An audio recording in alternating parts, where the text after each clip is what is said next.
বন্ধুরা, মহালয়া কবে পড়েছে এবং 2024-এ মহালয়ার দিন ভুল করেও কোন কোন যে 5টি কাজ একদমই করা উচিত নয়। বন্ধুরা, সবার আগে আপনাদের কাছে ছোট্ট একটু অনুরোধ করবো, ভিডিওটি সম্পূর্ণরূপে দেখবেন। ভিডিওর তথ্যটি যদি ভালো লেগে থাকে অবশ্যই একটা লাইক করবেন।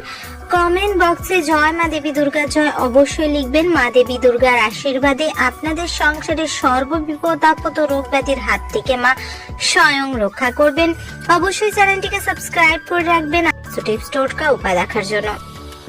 দুর্গা পূজা প্রতি বছর বিশেষ করে এমন এক তিথি নিয়ে আসে যা প্রত্যেকটি মানুষের মনকে আনন্দিত করে তোলে।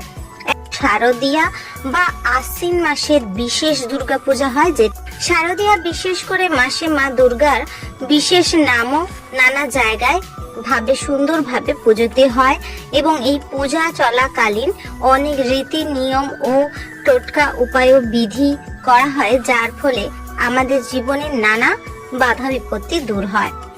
বন্ধুরা, দিক্পঞ্চন বলে যে দুর্গাপূজা হলো উৎসবের 5টি দিককে বোঝায় এবং এই 5টি দিক ষষ্ঠী, মহাসপ্তমী, মহা অষ্টমী, মহানবমী এবং বিজয়া দশমী হিসেবে পালন করা হয়। হিন্দু ধর্মের গ্রন্থে বলা হয়েছে মহালয়া অমাবস্যার পরের দিন থেকে চণ্ডী পাঠ সহ দুর্গাপূজা শুরু হওয়া উচিত। বিশেষ করে মহালয়া অন্যতম। এই বছর মহালয়া মা কিসে করে আসছেন সেটি জেনে নেব। মা আসছেন দোলায়, অর্থাৎ মা কিন্তু পালকি করে আসছেন। এই বন্ধুরা, মা দেবী দুর্গার আগমন হচ্ছে কিন্তু বিশেষ করে দোলায় এবং এটি আসার কারণ কি, এটির জন্য কি কোনো অসুবিধা হতে পারে এবং মা যে আসে তার নানা রকম ইঙ্গিত কিন্তু বুঝিয়ে দিয়ে যায়। বিশেষ করে দুর্গা উৎসবে যে মাতোহারা অনেকেই আছে, কিন্তু এই দুর্গা উৎসব মা কিসে আসছেন সেটি জানা সকলেরই দরকার।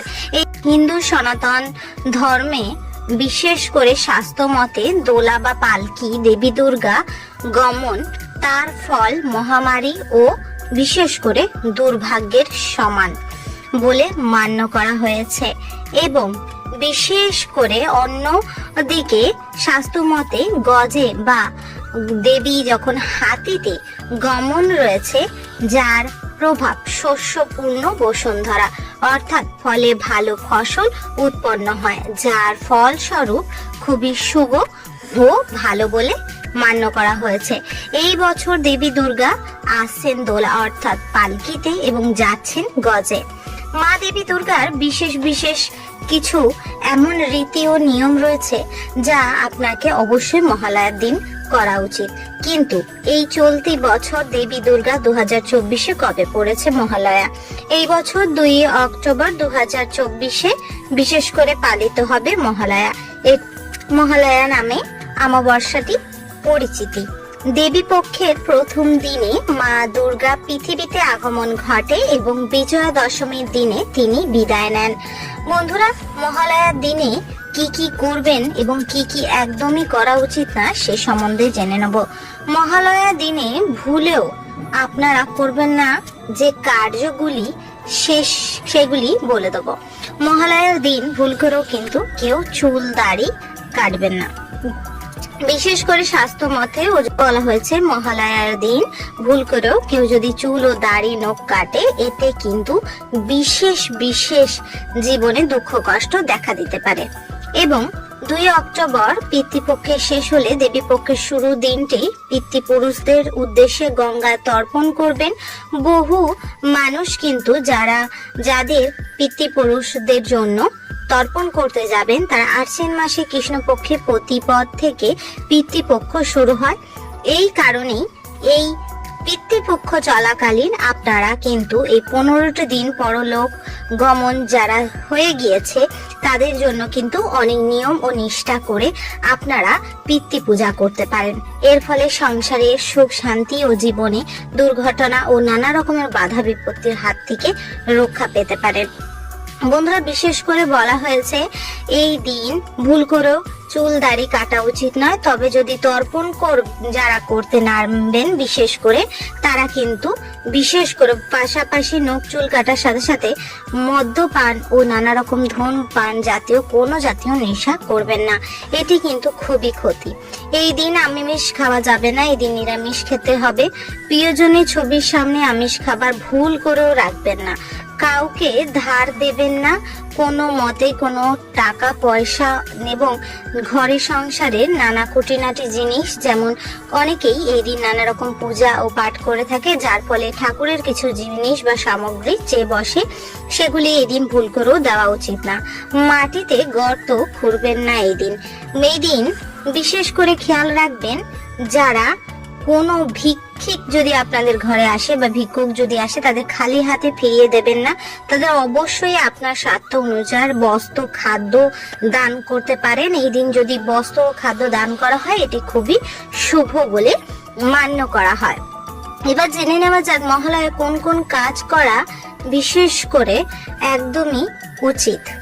বেশ ভোর ভোর ঘুম থেকে উঠে যাওয়া উচিত। এই দিন সকাল সকাল শয্যা ত্যাগ করা খুবই ভালো বলে মান্য করা হয়। এই দিন যেহেতু বিশেষ একদিন, তাই পিতৃপুরুষদের উদ্দেশ্যে তর্পণ যারা করবেন তারা অবশ্যই ধুতি পরবেন। পারলে ভোরবেলায় যান গঙ্গার ঘাটে, অবশ্যই খালি পেটে তর্পণ করবেন।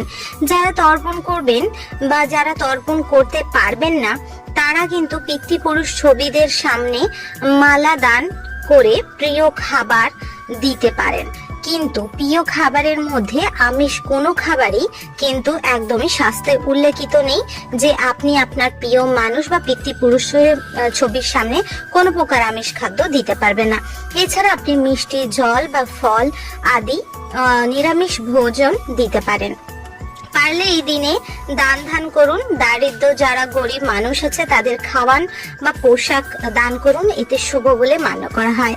এই দিন পশু পাখিদের খাওয়ানো খুবই খুবই ভালো। এতে মা দেবী দুর্গা ও সকল দেবদেবীর অশেষ আশীর্বাদের ফলে আপনাদের জীবনে সুখ শান্তি ও সমৃদ্ধি বজায় থাকে। বন্ধুরা, বিষ্ণুর নাম জপ করতে পারলে এই দিন বিশেষ করে অনেক ভালো বলে মান্য করা হয়েছে। এছাড়া রামায়ণ ও মহাভারত বা গীতা পাঠ করলে এই দিন আপনি হাজারো গুণ বিশেষ করে পূর্ণ অর্জন করতে পারবেন। বন্ধুরা, বিশেষ করে মহালয়ার দিন ভোরে ভোরে শয্যা ত্যাগ করে ঘরের বাসি কাজকর্ম সেরে স্নান আদি সেরে পরিষ্কার বস্ত্র ধারণ করে সারা গৃহে গঙ্গা জল ছিটিয়ে সদর দরজা ভালোভাবে ধুয়ে দুই দিকে আপনারা স্বস্তিক ও মাথার দিকে সদর দরজার মাথায় ওম সিঁদুর দিয়ে আর দুই দিকে স্বস্তিক, একদিকে সিঁদুর দিয়ে এবং একদিকে হলুদ দিয়ে অবশ্যই স্বস্তিক অঙ্কন করে সদর দরজার দুই দিকে অবশ্যই সর্ষের তেলের প্রদীপ প্রজ্বলিত করবেন। প্রদীপের নিচে অবশ্যই একটি আসন আপনারা বিরাজমান করবেন, নাহলে সেই প্রদীপটি নেগেটিভ প্রভাব ডেকে আনবে। পজিটিভ এনার্জি বিরাজমান করার জন্য প্রদীপ প্রজ্বলিত করা হয় এবং প্রদীপের নিচে আসন হিসাবে আপনারা যে কোনো শস্য, যেমন পঞ্চশস্য, চাল, এছাড়া আপনারা বিশেষ করে হলুদ কালারের সর্ষে, কালো তিল, এছাড়া কোনো আসন হিসেবে পুষ্প ও গাছের পাতা, বিশেষ করে জবা ফুলের পাতা, পান পাতা এবং আপনারা যে কোনো সুন্দর ফুলের পাতা, কিন্তু কাঁটাযুক্ত যেমন গোলাপ ফুলের পাতা দিতে পারবেন না। এছাড়া পদ্ম ফুলের পাতা, কলা পাতা দিতে পারেন আসন স্বরূপ। বন্ধুরা, এই দিন অবশ্যই ঘরের মধ্যে ধূপ ধুনো ও সুন্দরভাবে পূজা পাঠ করুন। আশা রাখবো বন্ধুরা, যদি আপনাদের এই ভিডিও তথ্যটি ভালো লেগে থাকে অবশ্যই লাইক করবেন, কমেন্ট বক্সে জয় মা দেবী দুর্গা জয় অবশ্যই লিখবেন। অবশ্যই